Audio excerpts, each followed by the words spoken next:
Alors, louange à Dieu, le Tout-Puissant, le plus miséricordieux, et que son salut et sa bénédiction soient sur notre prophète Mohammed.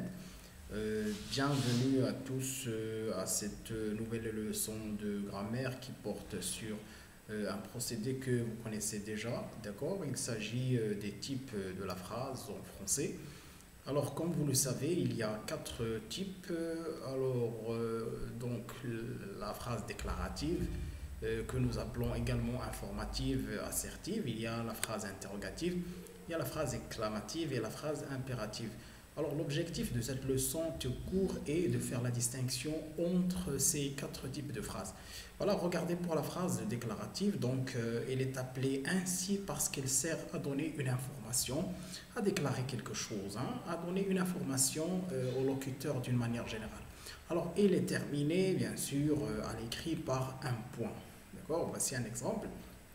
Les élèves du collège Hassan II sont studieux. Là, on donne une information sur les élèves du collège. Dieu nous protégera de cette pandémie. Pour la phrase interrogative, elle sert à poser une question.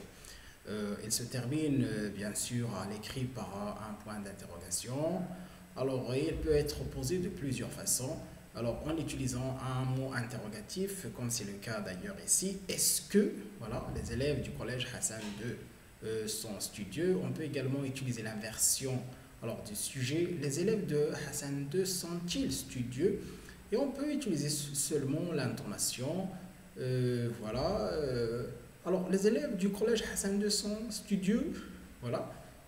Bien.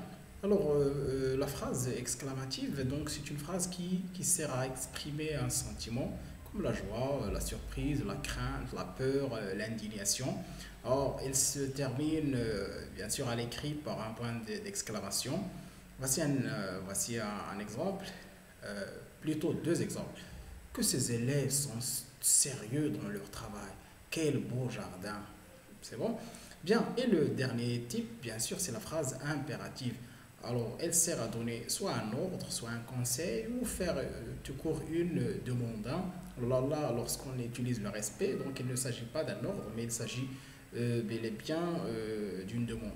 Elle se termine soit par un point, voilà, soit par un point d'exclamation. Là, il faut faire attention. Donc, qui va nous guider, bien sûr, à trouver ce type, c'est l'emploi de l'impératif. Regardez, respecte tes parents. Donc, c'est respecter ici conjugué à l'impératif présent. Respecte tes parents, révise tes leçons régulièrement.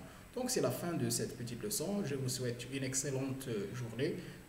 Bien sûr, voilà, à la prochaine leçon, Inch'Allah. Merci.